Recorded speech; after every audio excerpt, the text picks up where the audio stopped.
So I'm not cool enough to walk around with a lapel mic, and I'm not going to speak long enough for that to really matter for anybody. I want to start by thanking General Barrett and our cyber, General Brown, General Smith, and the AUSA team for making this possible today and having these conversations. These are very important conversations. We're excited to be here.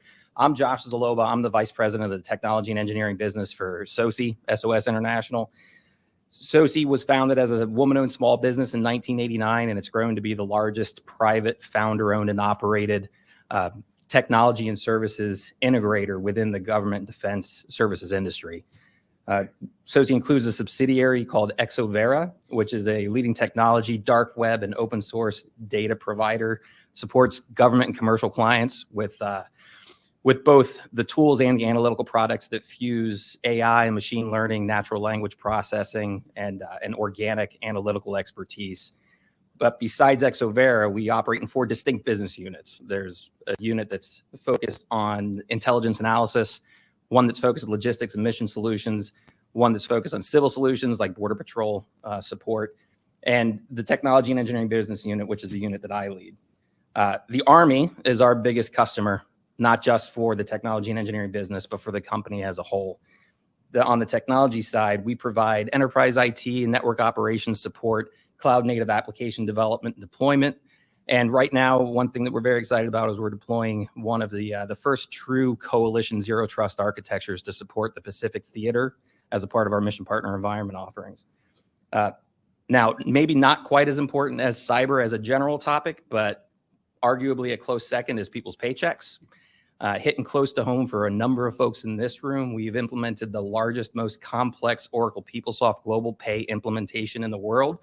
And we're now engaged in the Army's IPSA program to help evolve the Army payroll system going forward as well. We've been engaged with the Army's cyber requirements for the better part of 2 decades, supporting the Army's regional cyber centers in CONUS and Fort Huachuca, in the Pacific region, including Korea and in Europe over the course of the majority of that time.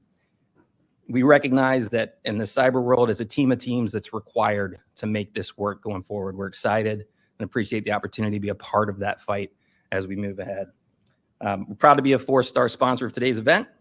And without further ado, I'd like to introduce the first panel that we have today.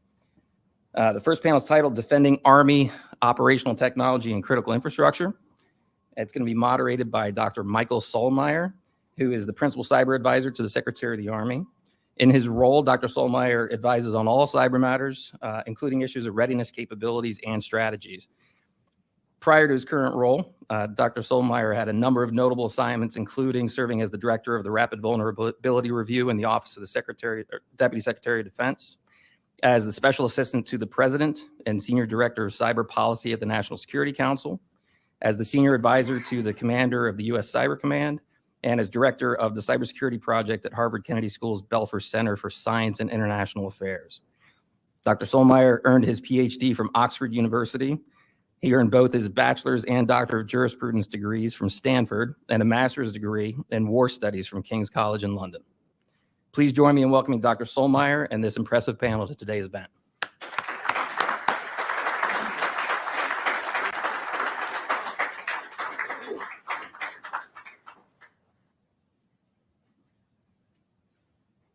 All right, give us just a second here to get everybody up front.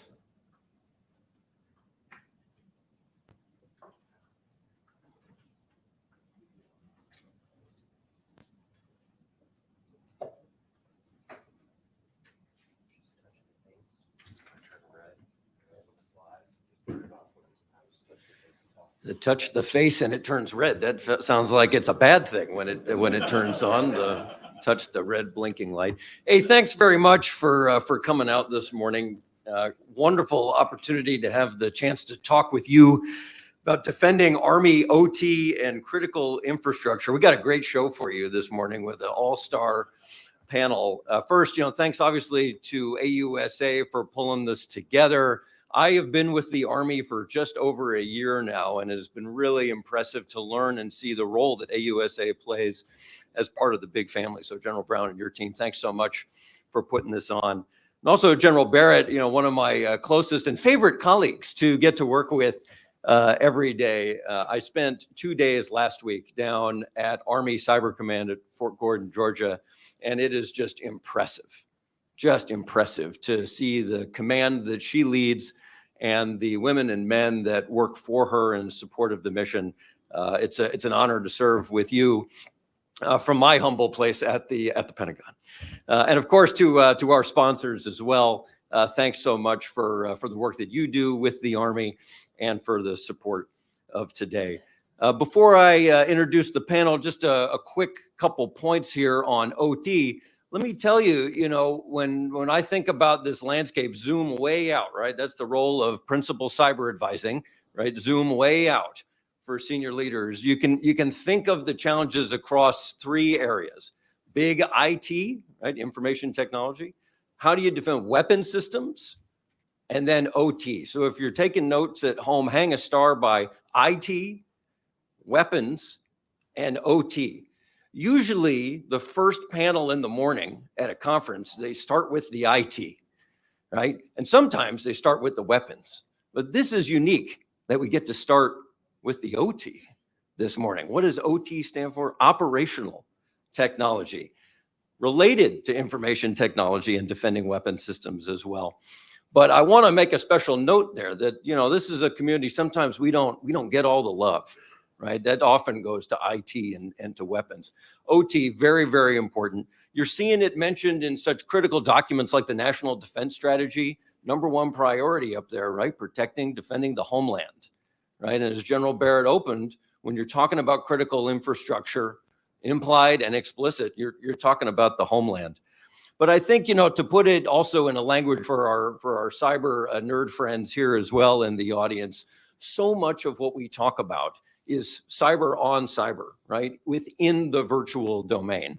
I propose to you that on this panel for thinking about OT and critical infrastructure, this is where physical meets virtual, right? This is where operations in cyberspace can have physical effects. And, again, wouldn't really be doing it justice to note the Solarium Commission and others that we heard from our dear former Secretary of the Army, Honorable Patrick Murphy, who was involved, right? Call out a lot of these things and are working hard to keep the focus on these topics.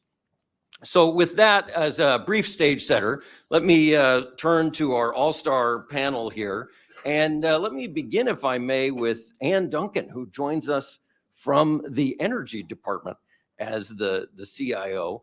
And, rather than read the full bios, which you can have and you can look up, let me just, note here very briefly, in addition to working at the DOE, she also has been at the EPA, but also started earlier on in the Palo Alto Unified School District. And that really caught my attention because so much of cybersecurity and OT is local cybersecurity and OT. So, Ann, if I might start with you, I wonder if you could talk just a little bit about themes that you've seen through your career that carry over from the earlier times working local in a school district on critical cybersecurity to now being the CIO for one of the most critical federal departments in our U.S. government. Ann, over to you. Thank you. Thank you. You faked me out by starting in the middle of the panel. I was sitting here thinking, okay, what am I going to talk about this morning? So yeah, and I'll add to that, so I spent 20 years at Hewlett Packard before I went to the school district. And then after the EPA, I went and worked for Santa Clara County. So I've worked in a lot of different environments. And I think you picked out the one that is probably the most challenging and most lacking in resources. My operating budget for everything except my staff at the school district was $1 million. So 12,000 students, 1,000 faculty, another 2,000 staff. Lots and lots of very interested parents, because everyone knows where Palo Alto is, right? Every parent thought they could just do my job if they had like a couple extra hours in their week and they could just knock that out. So I think that there are a couple themes that run through that. The one that doesn't actually run through that as much is OT. So we'll talk more about OT later in terms of my responsibilities at DOE, in which it's a big picture. But the theme that runs through the school district is, first of all, that we are, to steal from Chris Inglis, we are all in this together, and we need to mount a collective defense. And so it is incredibly important that we do that. And so I came to a school district that had no IT security program at all. No one, I think, had ever thought of IT security. And so I actually reached out, ironically enough, to someone at DOE. I wasn't thinking about DOE then. I'd never worked for DOE, but I reached out to a guy who'd worked for me at Hewlett-Packard, who was the deputy CISO at Lawrence Livermore Lab. And I said, hey, would you like to come train some folks and stand up a program for me? And Livermore was kind enough to give him to me every Friday. And he came out and helped me stand up a security program. So even going back, 15 years now, to that time, it was how can we help each other to mount a collective defense? Because that is the only way that we're going to successfully get through our cybersecurity challenges now, because they're just too big for any one organization to handle together. So I think that's number one. Number two, as I alluded to, I had no program. I also had which meant I had no trained people, and that also has not changed in the sense that we do not have enough resources, whether it's a county, a school district, private sector, public sector, the federal government. None of us have enough resources. We don't have money. We don't have enough time. We don't have enough people, and we don't have the candidates out there. So we have to train folks. And for example, what I did was I grabbed someone who was really capable as a basically technician, teamed him up with the guy from Livermore and trained him to be our cybersecurity leader. So we need to, on a bigger scale in the government, continue to look at how we can train up the workforce we need. And then the third thing I will point out before I wrap up is risk management. We can't solve every problem. We don't have enough money, time, people, resources to solve every problem we have. So we have to prioritize our risks. And we can't get caught up in compliance that we forget about risk management. We all have a lot of mandates, which actually I will share that mandates can be a positive thing. My challenge in the school district, my challenge in the county was I was out there by myself saying this is important, or maybe my team and I were out there saying this is important. Here we have lots of help. We don't always want the help we get, but we have lots of help in making sure everybody understands this is important and setting out mandates. So we have that help.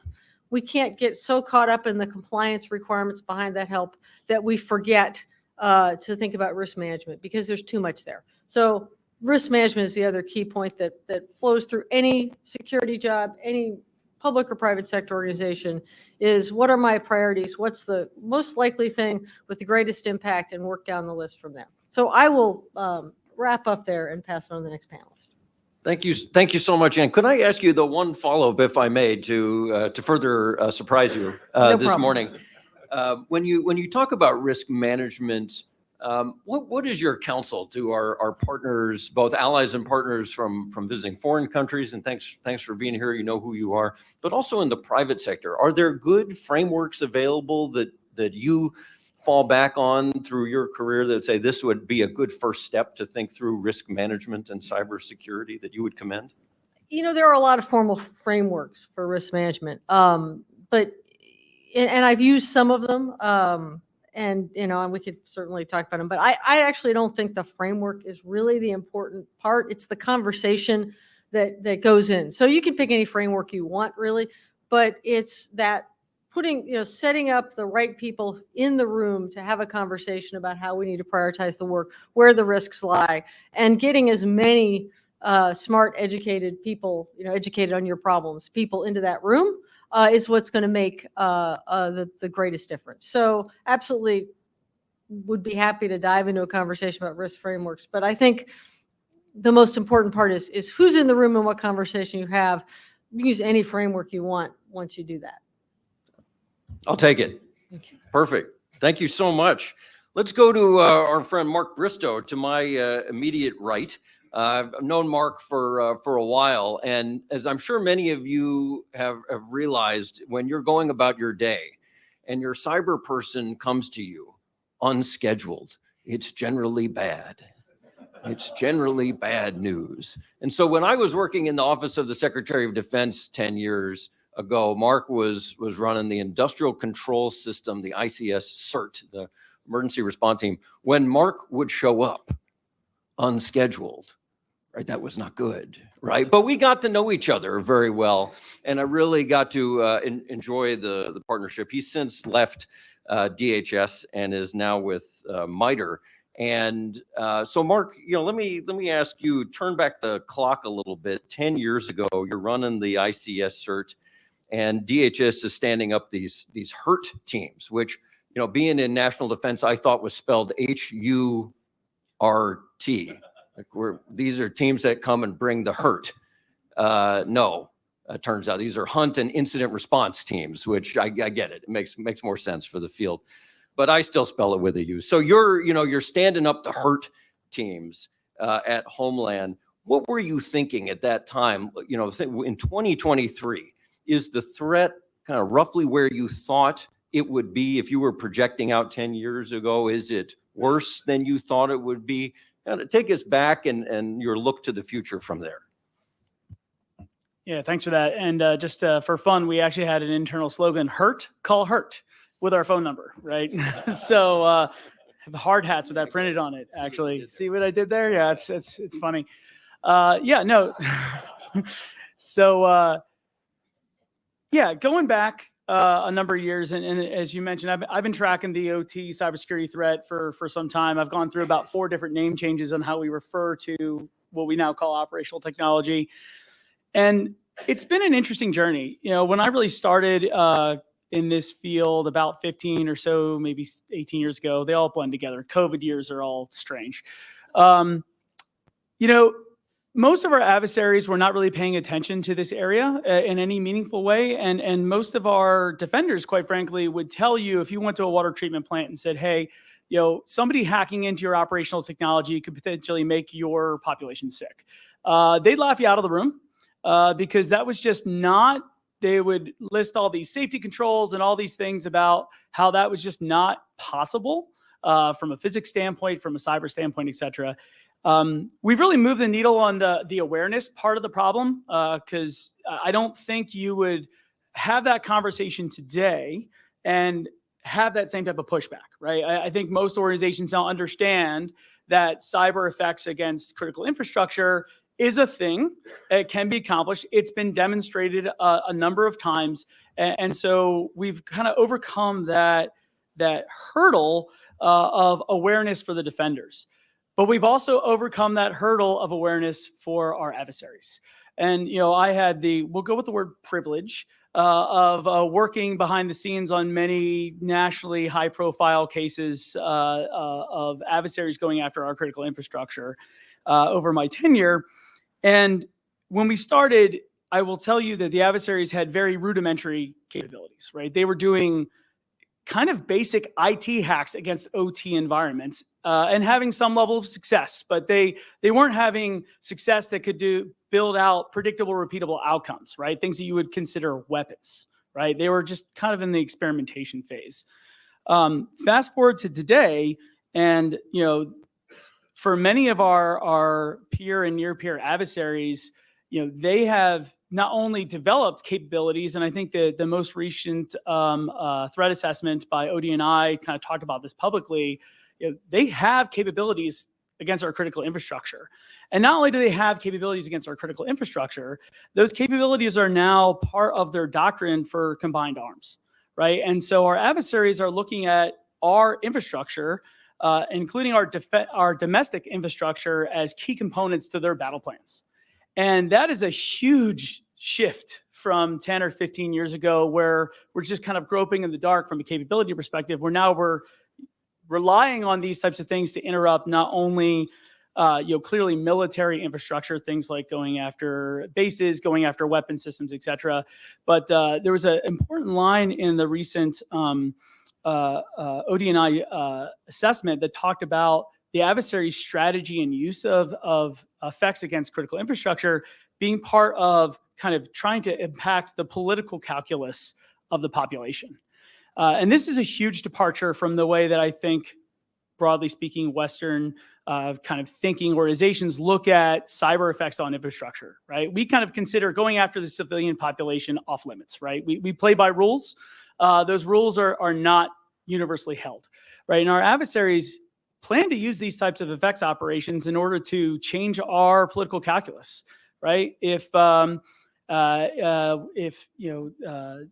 invades Taiwan, right, and then all of a sudden water treatment plants are getting hacked at home and putting too much chlorine in the water and that kind of stuff, they're hoping that they will defocus us from supporting our allies and partners in the way that we've committed to.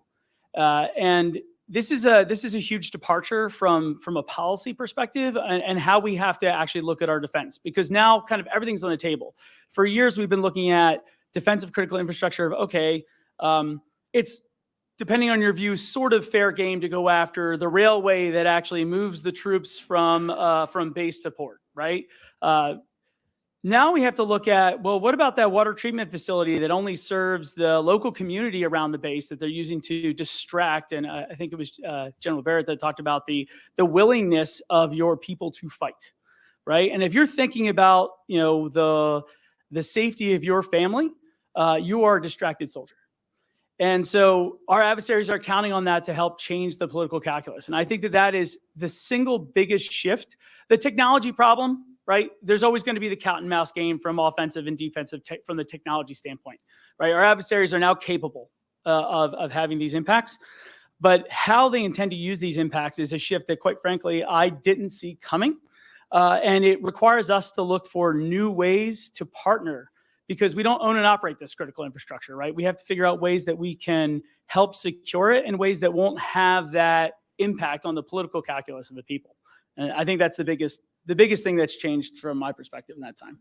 Fascinating. Okay, I didn't myself didn't think about the integration into combined arms while also having a cognitive effect as well. So if you're, again, taking notes, hang a star by that for the exam at the end. But Mark, could you just tell us for a minute here, you're now running the Cyber Infrastructure Protection Innovation Center at MITRE. Tell us a little bit about the work that you're doing there and how it contributes to the problems you identified. Yeah, and the name's a mouthful. Don't feel bad. I mess it up sometimes too. Yeah, no, I mean, I think that, one of the, I left kind of the defensive operations community to move into to MITRE to kind of start thinking a little bit more about strategic answers to some of these challenges. I was kind of in the day-to-day firefight for a lot of my career, and now I get to think about how to not fight the fire, right? Let's talk about building codes. And so, as an FFRDC, we're kind of this weird in-between government and industry kind of perspective. I kind of see our role as trying to advance the state of practice, advance the art.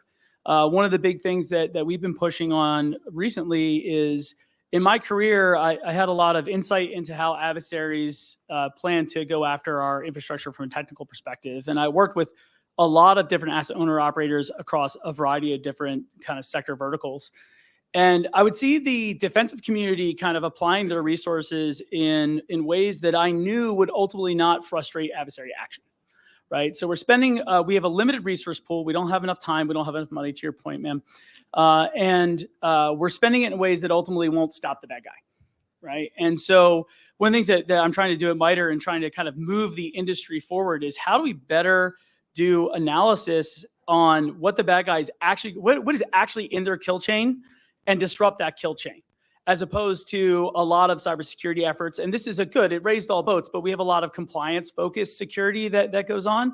And ultimately, that compliance-focused security isn't necessarily going to actually help us defend these operational technology environments. And so we need to change the way we think about and talk about this in a way. And I think MITRE, as a nonprofit-driven organization, is kind of responsible to have those kind of advocacy roles to try and shape the industry in ways that we need it done. Excellent. Thanks for coming out today. Thank you for having me. We'll now go further down the panel to Ben Miller, the Vice President of Services and Threat Operations at DRAGOS. And again, you can read about him online. What I'm hoping you could share a little bit about this morning. You've noted you began actually as an electric asset owner, right? And so this is really important, right? Because you're talking about critical infrastructure, cybersecurity. We're talking about threats to the grid. Now we have a human being here on the panel who actually owned one of those assets and was on the hook to figure out how to defend it. That is not like me, writing a memo about, that now you've actually got the owner right here to discuss it. So Ben, share with us, if you would, a little bit about how that experience as an asset owner and operator has shaped your work going forward. Yeah. So I think there's a lot of touch points. We mentioned regulations. And so certainly my time at DRAGOS is focused across as a service provider. So we're working with our customers. Prior to that, I was at NERC. So not only was I an asset owner, I helped regulate the asset owners as well after that. But when I was an asset owner, going back quite a bit, was during the first implementation of NERC-CIP. So NERC-CIP is first mandatory regulations within North America around cyber. It was part of the Federal Power Act of 2005, I believe, and was implemented in 2008 for my facility, for the transmission control center that actually powered Baltimore Gas Electric just up north.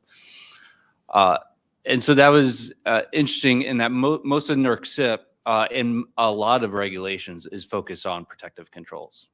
Protect, and then there's always that comma and respond.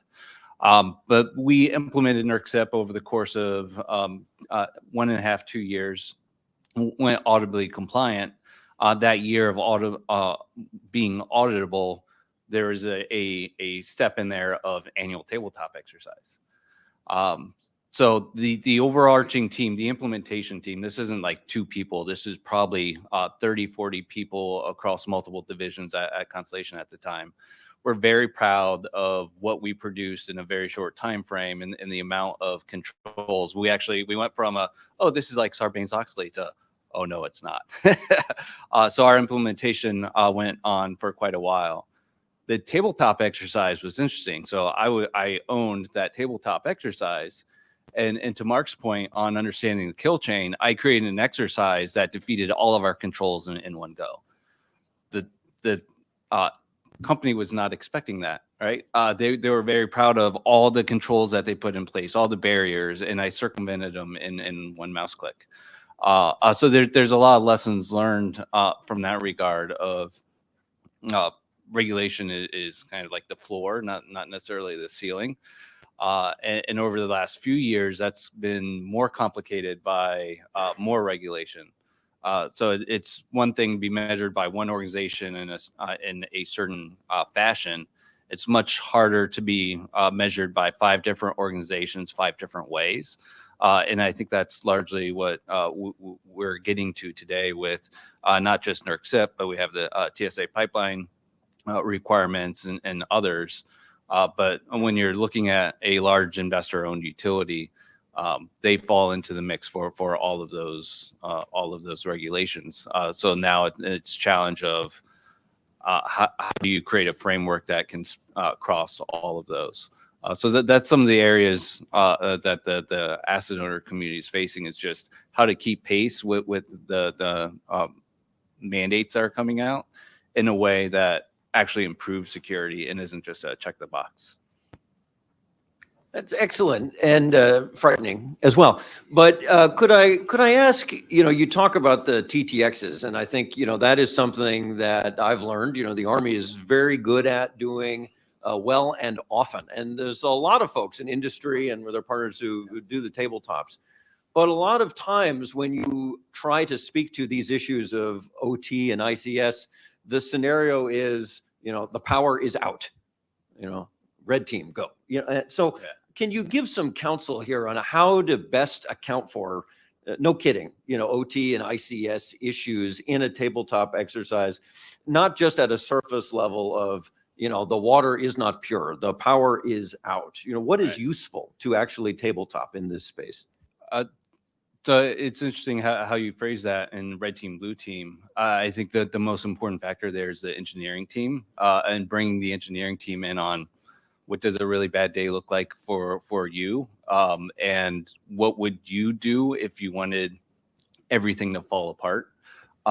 And they know it's not their nature to think that way. But when you prompt them, they say, well, why would anyone want to do that? But yeah, it would be like that. And then that is an entirely different conversation than the red team, blue team conversation that's just focused on, oh, the SQL server's down. It's not about the SQL server. It's the fact that there's a compressor there that just was overloaded, and that's going to have downstream effects.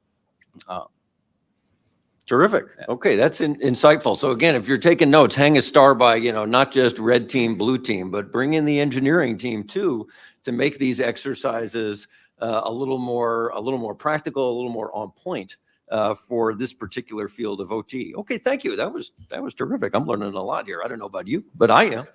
Okay, Mr. Don Bray here, if we could, we'll jump over to you, and thanks so much for being here from Raytheon. And if I could ask you, I like turning back the clock, as you can tell some of the themes here, and your involvement in the protection brigade and earlier in your career.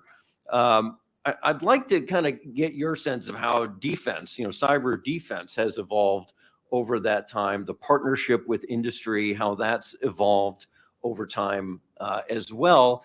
And, OT, these issues are not new. We knew about them from before, but if you could speak to kind of how you have seen their involvement change in your line of work, I think that would be particularly powerful as well. Sure. So I'd like to go back 10 years to the CPB. That was great times. Might not have been great at the time when I was going through it, but I still run into a lot of those soldiers and civilians today. And I actually have one in the audience back here today, 10 years later, and see that they're still in the fight in senior positions. And so that's good to know. So when I stood up the CPB, I had already had experience with normal incident response with the Army regional certs. You had 6 global certs, and you do incident response on an environment that you monitor every day. But standing up the CPB, I was asked to do incident response similar to the HURT teams that Mark talked about, where you're doing remote or deployed incident response in environments that you don't monitor every day. And so that's a different animal. And so the training and the techniques and the tactics that you need to focus on are a little different. It was clear to me that the teams had to be really good at detection and data analysis. If you're not there every day to harden the network, you're not there every day to monitor, do vulnerability management and forensics, then you had to be really good at detection and data analysis when you arrive. And that's no different in the OT environment. From an OT perspective, there was one of the environments that we did prepare to train for even 9 years ago. The 3 environments that you highlighted, IT, weapons systems and platforms, and OT, and also the tactical network, was all the environments we took a look at the time.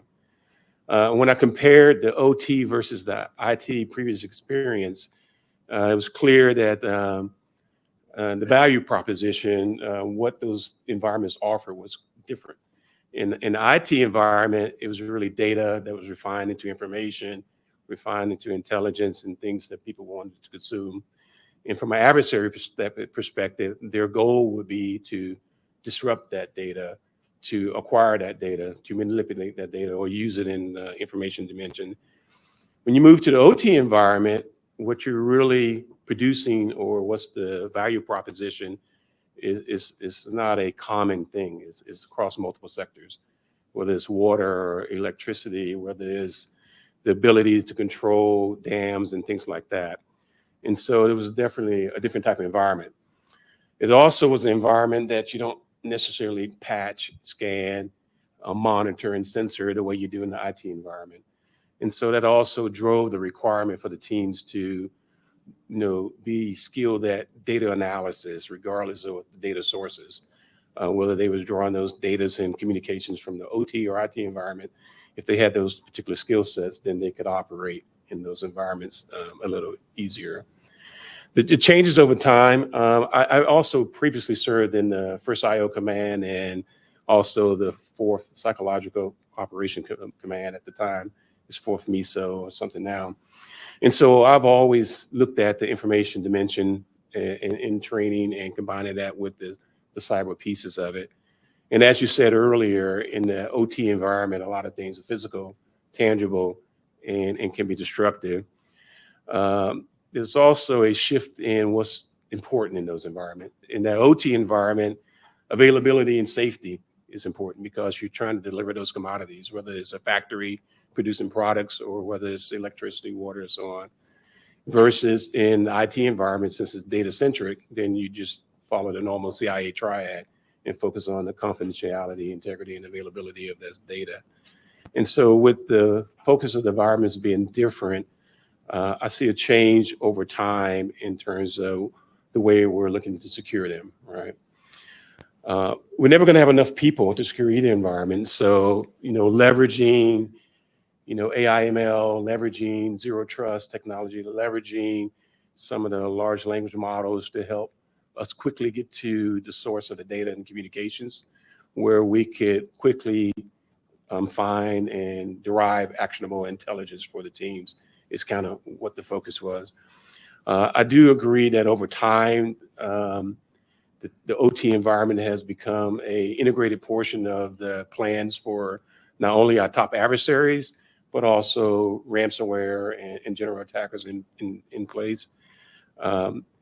Just because they understand that the priorities are availability and safety, and if you can impact that, then that can cause a major impact or disruption to the people who depend on that environment.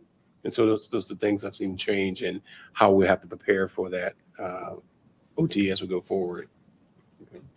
I think that's great. I mean, you drew it back to, I like everything goes back to the 70s, and so the CIA, not the guys out, there, but the confidentiality, integrity, and availability, right? That kind of hallmark information assurance triad that I think so many of us grew up with.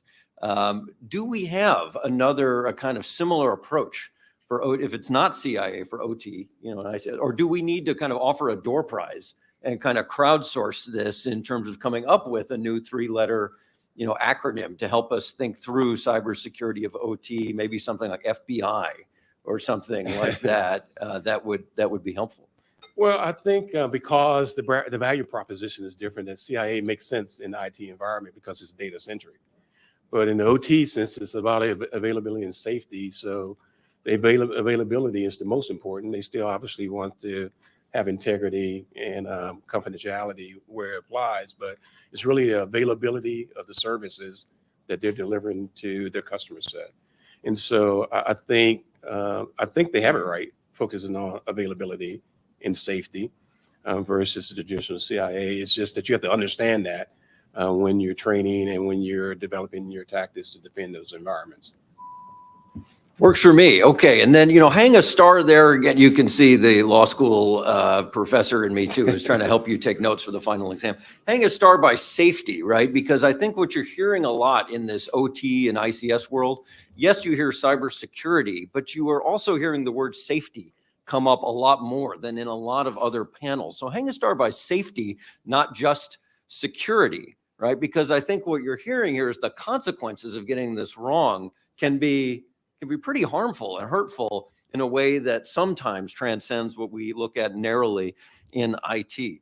With that, let me turn to Dave Forbes, our old friend as well, now with Booz Allen as the Director of Cyber Physical Defense, a job title cued directly for our earlier point that this is the interplay between the virtual world and the physical world. So well done, Dave Forbes, on the job title right here. Let me ask you, Dave, and in part, it's again another colleague I had the pleasure of working with quite a while ago. Before Dave was doing this job, he was in the building and was in the office of the Secretary of Defense, and he worked on things like, if you remember the Quadrennial Defense Review, some of folks in the room remember the old QDRs. He's already getting nervous that I'm kind of channeling that QDR history.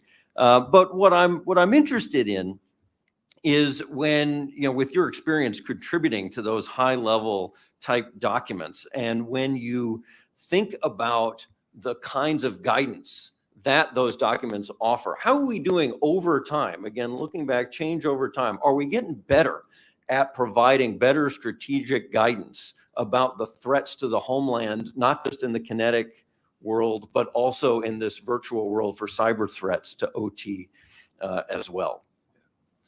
Yeah, thanks. There's an advantage to batting fifth, right? So I get to hear 4 other perspectives and ideas that contribute to my thoughts here.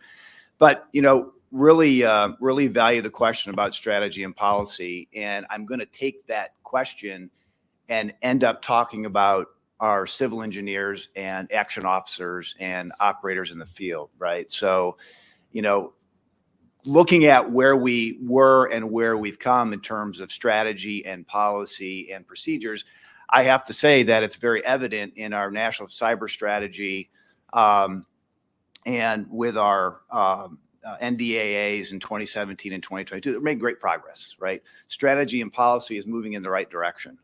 And to be quite honest with you, if I could say that I don't think I'm worried about adding more strategy, policy, and directives to the mix. Okay. The fact of the matter is we need to spend our time figuring out how we can cascade that strategy and policy to our operators in the field and help them understand how to execute. So with that in mind, I really want to kind of share some thoughts from the field. And I think it's important to also understand that in the introduction here, I'm testament to somebody who has some strategy and policy background, who is deeply engaged in OT and ICS at an operational level right now. So it kind of offers that it takes all kinds of backgrounds and people to make this happen.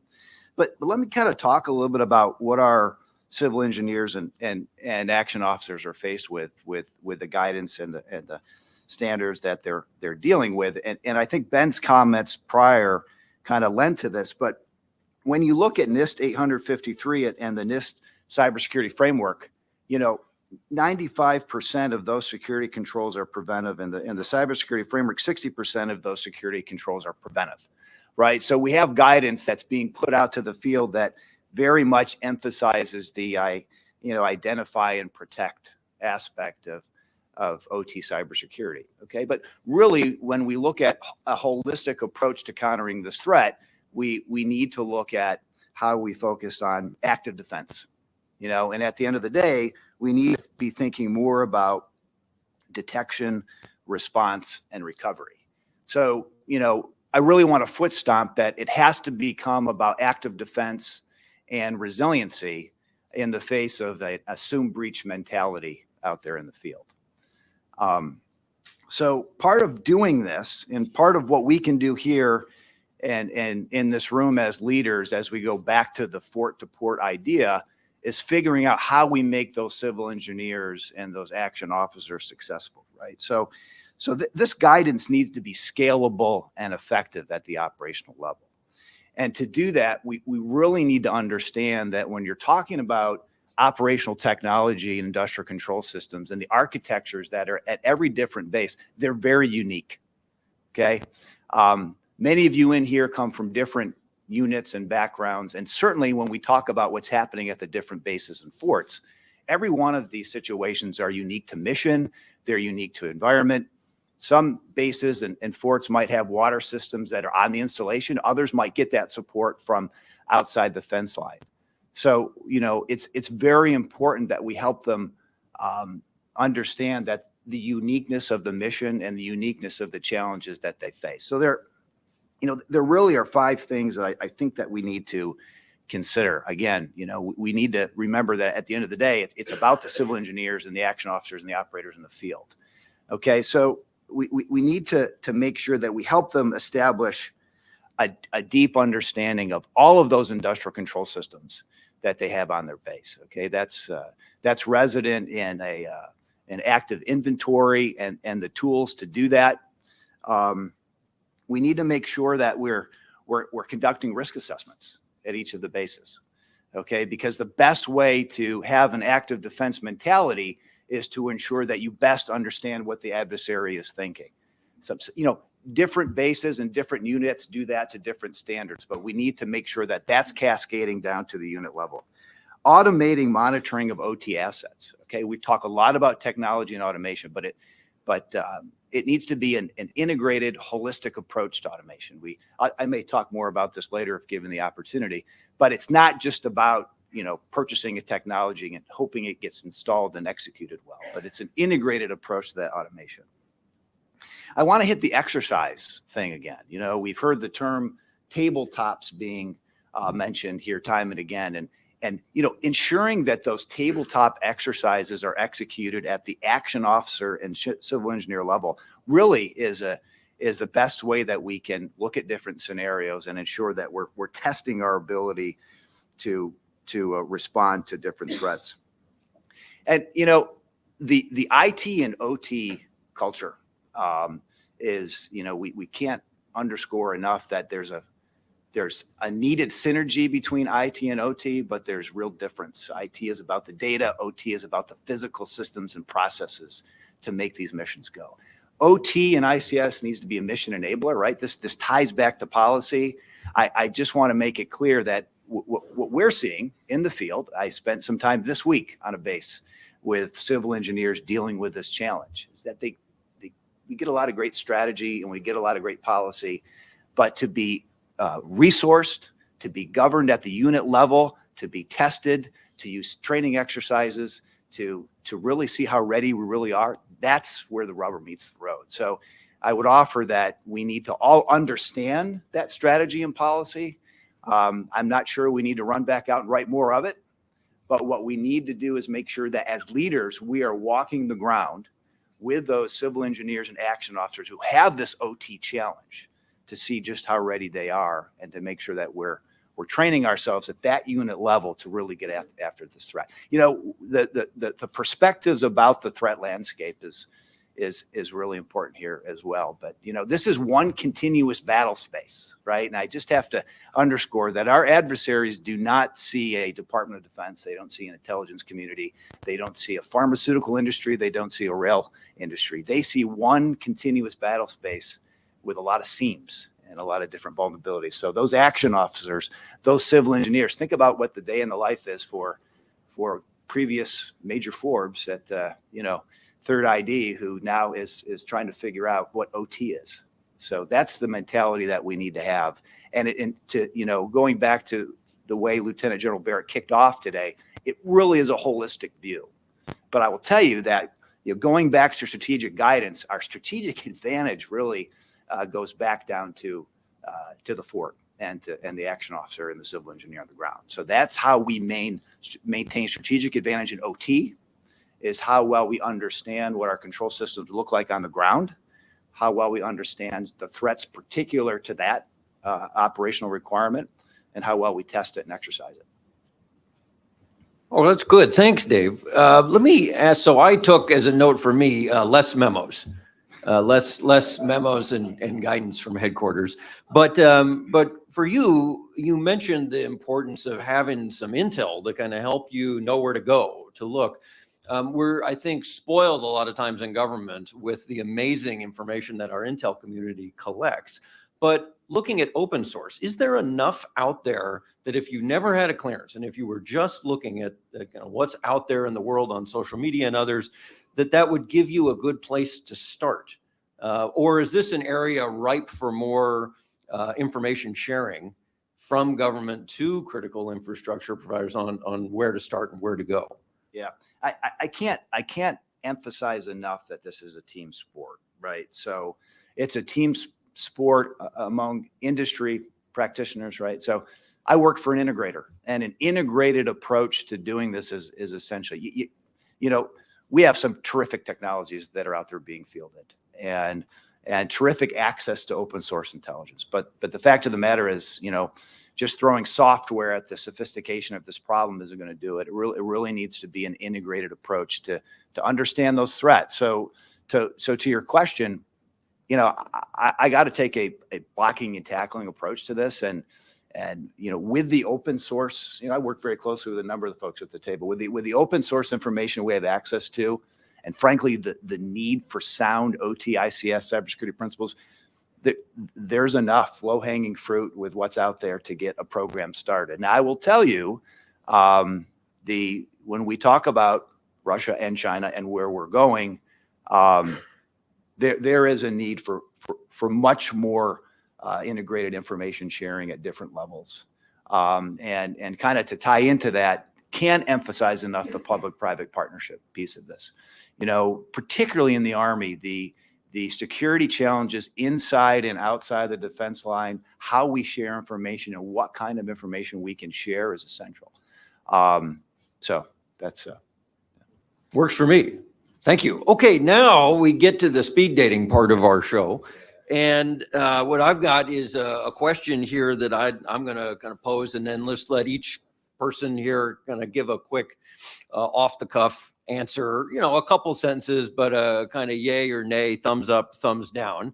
And then we'll take some questions from the audience, and we'll go from there. So look, you know, we spend a lot of time, I think, this is a surprise. No one knows this is coming. This is where it gets dangerous on a panel when the moderator goes rogue. So we've spent a lot of time, you do the reading on this topic in cybersecurity, and you see a lot of analogies, right? And one of the oldest analogies we've seen in this space is a cyber Pearl Harbor. And yeah, exactly. You get that kind of harumph, feeling. Because in a lot of ways, I think folks have come to a conclusion that is not a helpful analogy for thinking about the day-to-day challenges that we face in competition and in the protection of information technology assets. This goes back a while, though, that folks have been talking about this. It's not just the Secretary Leon Panetta speech in New York. It goes back, even Deputy Secretary John Hamre mentioned it in the late 90s. What I want to ask each of you is, does the cyber Pearl Harbor analogy actually help us a little bit more in the OT space in imagining kind of the safety and physical harms and destruction concerns than historically how the metaphor or how the analogy has been used in other contexts? So your answers can be helps us a little more, helps us a little less, still misleading, or about the same in terms of not wild about the analogy. That's a fine answer, but say a little more then, in addition to the thumbs up, thumbs down, or thumbs middle. So let me start. We'll just come down the line here and do the train. So Dave Forbes, you had the pleasure of getting everybody else to go first. Now you go first. Yeah, I'd say it helps us a little more as long as we recognize the critical factor the OT plays, right? And I will offer that weapon systems are OT as well. And when you look at the different bases and the missions in the Army and DoD, those weapon systems and platforms are on installations. Those installations have infrastructure and OT. Those weapon systems have C4ISR systems. So there's a real integration with the traditional OT infrastructure that we have and its connection to weapon systems and platforms. Okay, so that's one vote for helps us a little more. I would say remove. It changes the discussion in a way that's not helpful. So already with critical infrastructure, you have the emotion of, well, I or my kids have electric or power. Like that's already an emotional thing. And then you kind of raise that bar a bit with the connotation of Pearl Harbor. And it doesn't help at tactical level of those that are boots on the grounds. They're focused on that depends. And so you go in a downward spiral pretty quickly. Okay, that's one vote for downward spiral. Okay.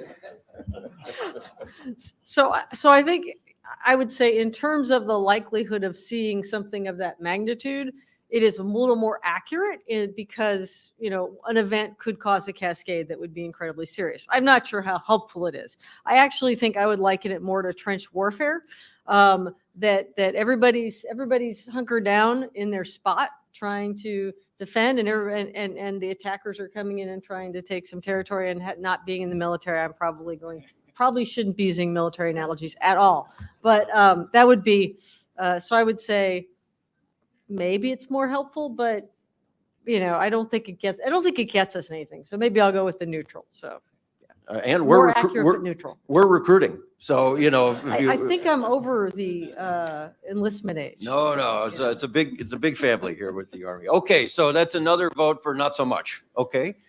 I don't think it's helpful. I think it would be more useful to study and look at the current attacks that are happening across the world and to us, as well as doing self-assessments of our environment and trying to assess the risks.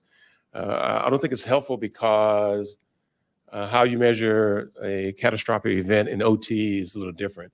You can have a small event, a localized event with a major impact, or you can have a widespread event with a larger impact, but either way, they could be catastrophic. If it's one local event that has a major impact that affects the local population, that could be a Pearl Harbor, or it can be a widespread event that takes down things. It might not be a safety thing, but it can be across the board. So I don't think it's helpful. It'd be more useful to look at the things that our adversary are doing in Ukraine, look at the things that have happened to us, do self-assessments, and manage our risks.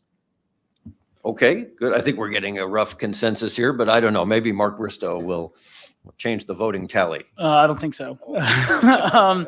No, I'm actually for a slightly negative. I think that there was an opportunity space for it to be helpful when we were trying to overcome that awareness thing that I was talking about. I think we've overcome that. From my perspective, and I'm super biased here, we've actually had a couple of events that should qualify for the OT Pearl Harbor. Now, not with clearly the loss of life and that kind of thing, but it hasn't had the impact that Pearl Harbor had, right? And Pearl Harbor was something that the country galvanized to go do something about the problem. And I've seen none of the things that I would say would potentially qualify as actually galvanizing us to actually fix the problem. And so I don't know that it's helpful at this stage. Okay, well, there you have it. And sometimes you want to ask that question and figure out where the consensus is. But I tell you, the reason why I ask it is because, and I think so many of us in this room have been there, when you are trying to communicate to an audience that is not expert in your particular domain of work, you fall back on analogies. You fall back on ways to make the material accessible. And there's actually a wonderful book called Analogies at War, which actually talks about the power that analogies actually have in national security decision-making. So here we have the view from the panel that mostly the cyber Pearl Harbor analogy is not particularly helpful for thinking through this. And so everybody's homework for next year's AUSA Cyber Day, to put you on the hook, is, what's the better, more helpful analogy? Because people are still going to fall back on analogies and they're still going to use them. The trick is to figure out the more powerful ones that are more instructive and less misleading. So with that, I got a couple questions here from the audience, and we're down to the final 12 minutes and 53 seconds. So let me start with a question from the commander of Army Cyber, General Barrett, for Mark Bristow. Though any and all should, or was I supposed to remain anonymous? I don't know. You too late. That's the way that one goes. Okay. Win some, lose most in my world. Okay. So here's the question, Mark Bristow. Are you ready for 200 points? An adversary in IT might be in a network for foreign intel collection and espionage, or they might be in a network for computer network attack purposes. That is, the intent may differ. Does that distinction hold for OT? And here's the real use the force, Luke, question. Should our policy signal that this is unacceptable? Let me summarize it real quick to buy you another 4 seconds. In IT, we talk about the distinction between C&E and CNA, exploitation and attack. Does that hold for OT? Mark Bristow, over to you. Thank you for that question. It's a complicated answer. As all good questions, the answer is it depends. But as any of you have ever had to talk to reporters, and those of you that are reporters here, feel free to ask me this question if you want. They always ask you this one question, which is when they don't know what to ask, which what keeps you up at night, right? And I'll tell you, and I'll use an example to answer your question. The thing that always scared me was an adversary that was in an OT environment for the purposes of espionage or operational preparation of the environment, or did not have destructive intent, at least right then. And because OT environments are different, to your point about the type of training you need to appropriately operate that, and if you don't understand the physics behind the system and you've just got a command line interface to it, it's real easy to do something really stupid. And the thing that worries me is that we have an adversary who gets into industrial control system environment with the intent to do collection and intelligence, makes a mistake.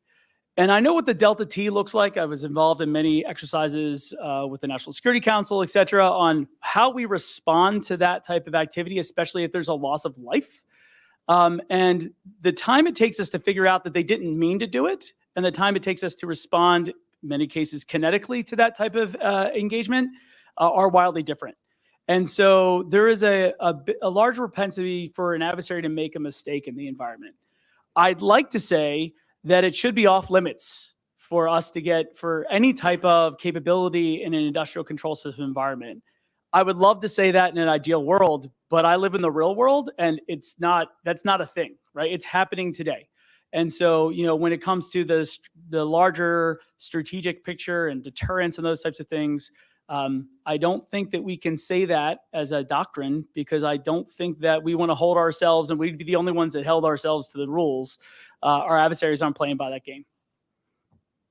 All right, great question, great answer. Others on the panel, if you feel, if you got something to jump in here, again, looking at an IT network and you say, well, maybe the adversary's in there to steal IP or to do something destructive. But on an OT network, I mean, is there really that much intellectual property to steal? Is the motive a little clearer by virtue of the presence in that network? Others on the panel wish to take a crack at that? Don, Sure. I saw you going for the red button. Yeah, I'll go for it.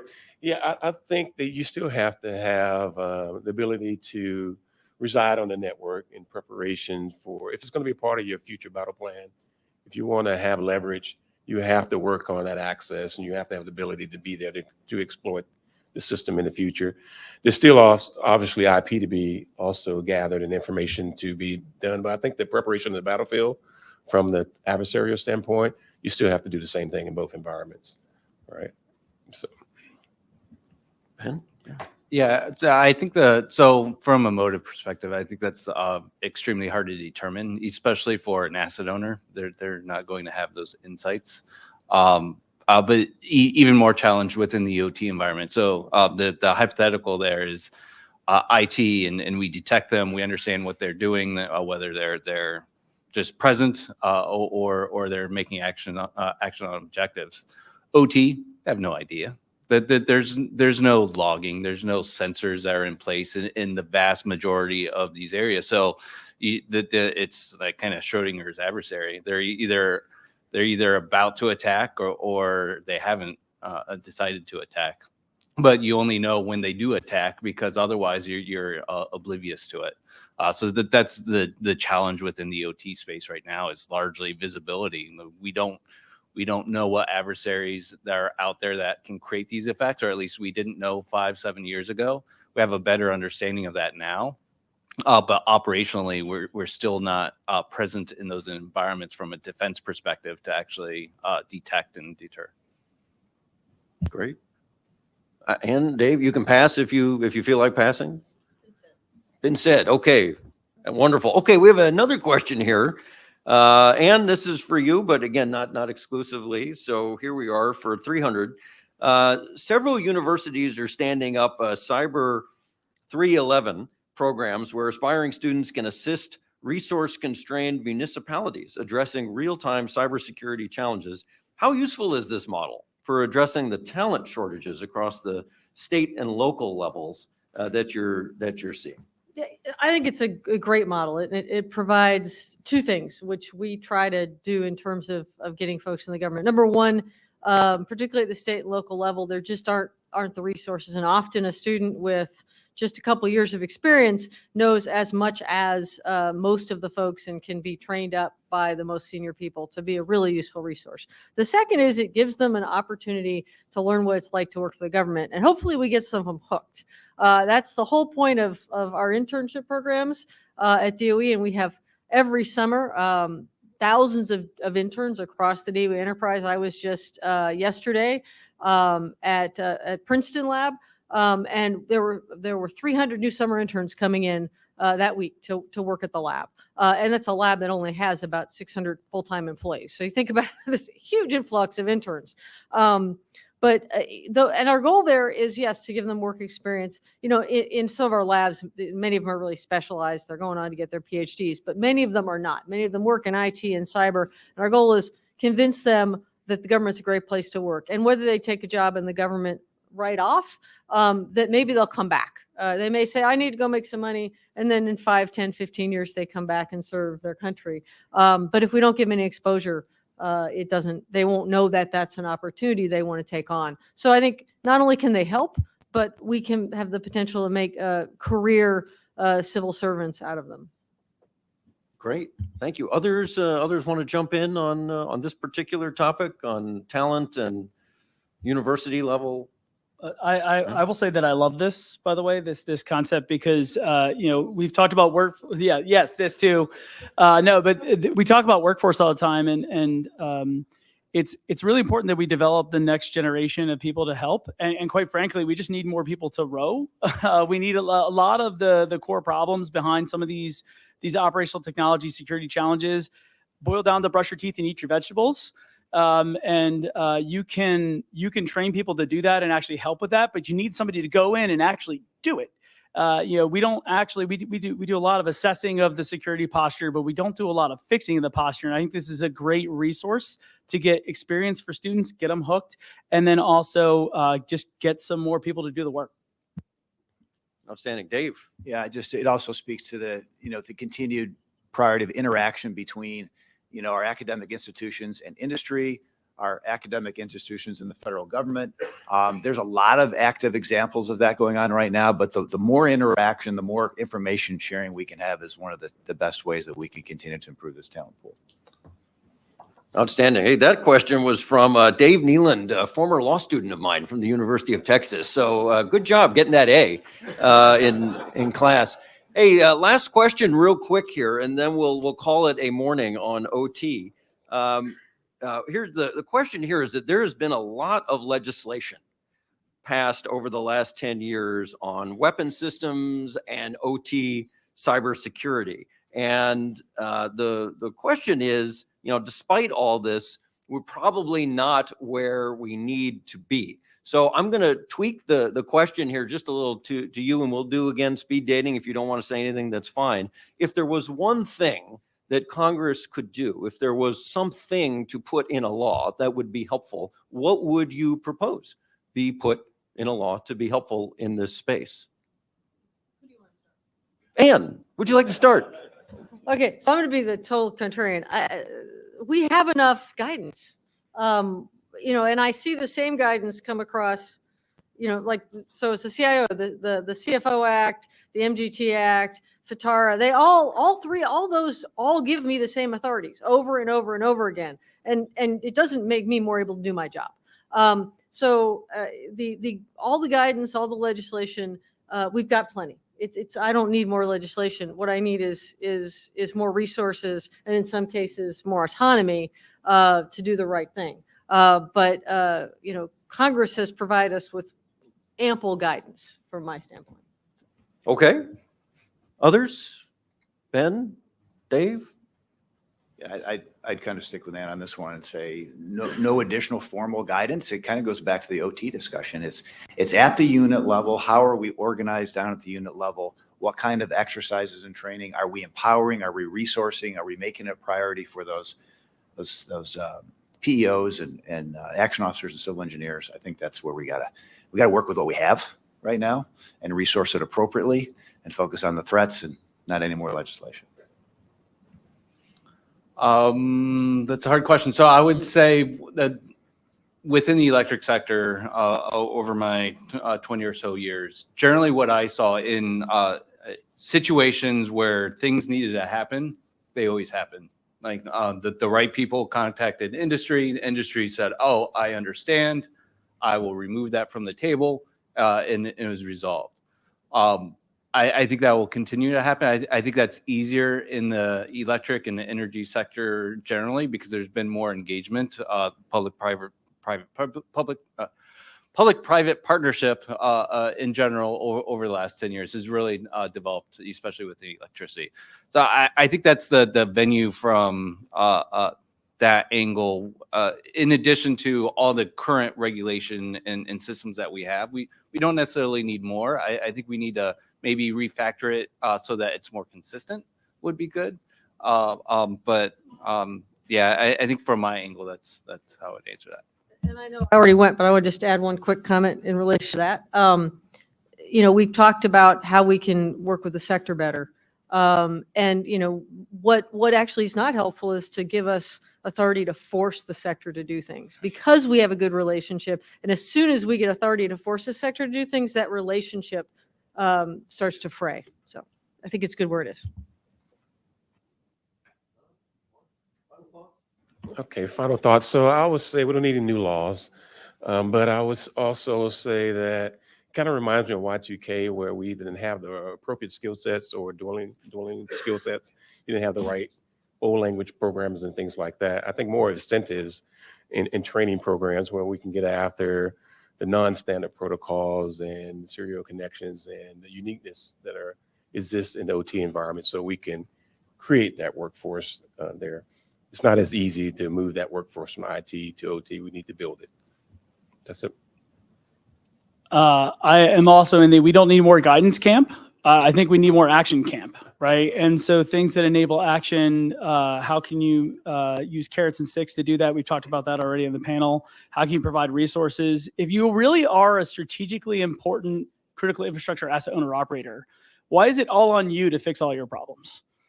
Right? We need to be looking at different models, as even just from a force readiness perspective, on how we can enable these critical partners that are in our ability to move from port to port or to provide electric power to the base or what have you. We need to figure out ways that we can actually enable that cybersecurity, because it's not about not knowing what to do, generally know what to do. It's about actually having the resources to do it. We got to figure out a way to do that. I like it. Okay, main lesson I learned in academia is the way to get good teacher evaluations is let class go a little early. So let's leave it there. Please join me in thanking our wonderful panel on OT and critical infrastructure cybersecurity.